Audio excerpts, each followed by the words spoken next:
Electric Food, the only food interview with Honduran nutritionist and healer Dr. Sebi.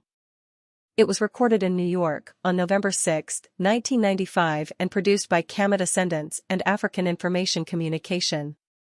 It started with Dr. Sebi telling how prominent African American doctors, healers and metaphysicians refused to support him when his practices were being criticized in New York, even though he had a record of curing a wide range of ailments that they couldn't.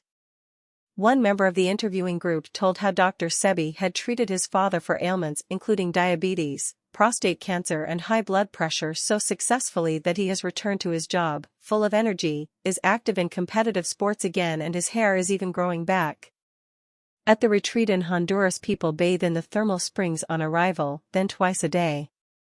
The difference between hot and thermal springs is that thermal springs are precipitated by volcanic activity, which means that the water has a high concentration of sulfur and phosphorus. Not so for a hot spring. A hot spring is precipitated through a bed of geolite that's under the ground, and as you know, geolite is a mineral that boils water. That doesn't necessarily make it thermal. One has sulfur and phosphorus and oxygen in large amounts. It means that the body is receiving a large amount of hydrogen-iron concentration that relaxes the body immediately. It plays a very good role on the central nervous system and stress is gone immediately after you enter the water. With the release of stress, the body starts to normalize itself and healing takes place. Illnesses such as palsies, caused by stress, immediately clear up once the hormones are relaxed. Dr. Sebi also uses Central American healing plants that are rarely used or known in North America and Europe. He is scathing of Western medical practitioners. At the Smithsonian Institute, they have a program of East meets West demonstrations where the Western practices always win and traditional healers using indigenous knowledge are made to agree that allopathic is superior because the dosage can be measured even when there is no visible signs of success in curing anything.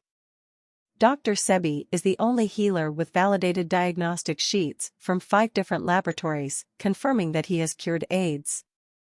He said that the anti-AIDS treatment, Cameron, consisted of interferon mixed with AZT, so would not have success.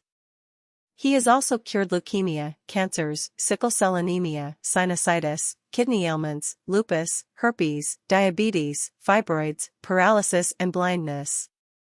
He lamented the fact that Africans who he wants to help don't use his services as much as the Hispanic population and wealthy Europeans, even though African health statistics show a variety of illnesses and dysfunctional behavior and thought processes.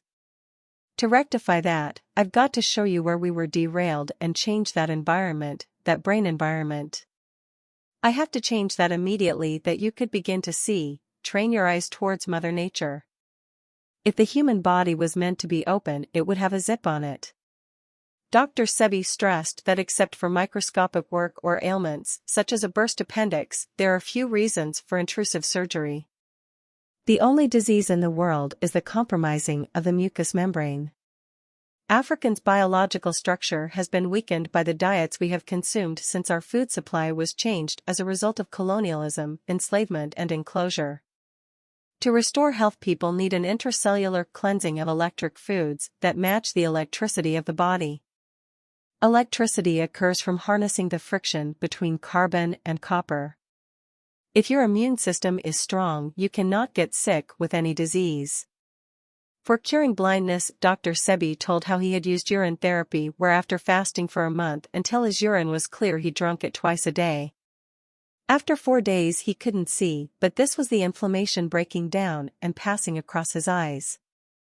After another 5 days, his vision returned improved so that he could read the tiniest writing. Urine hydration is used in deserts where water is scarce. In Ivory Coast, 33% of the population have the sickle cell trait, which is caused by mucus seeping into the blood plasma and turning it into sickle shapes. Removing the mucus restores the unity of the cells. To maintain health, the patient needs large doses of iron phosphate, not ferrous oxide. Iron is the only magnetic mineral on the planet that pulls other minerals to it, so taking iron means you also take a proportion of other minerals as well. A sickler will see results within 5 minutes of taking iron phosphate.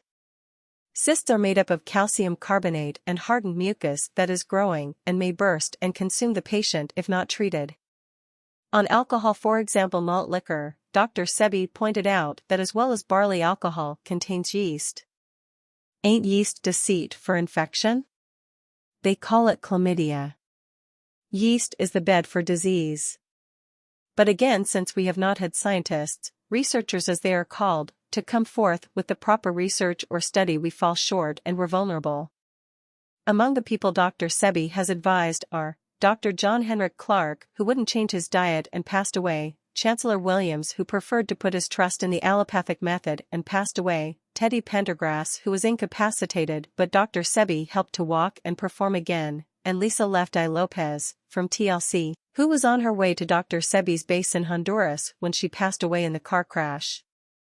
We finished by asking who do our so-called political, business and community leaders go to when they need health, political, analytical or economic advice, as that is the person you want to talk to directly and bypass the public faceman.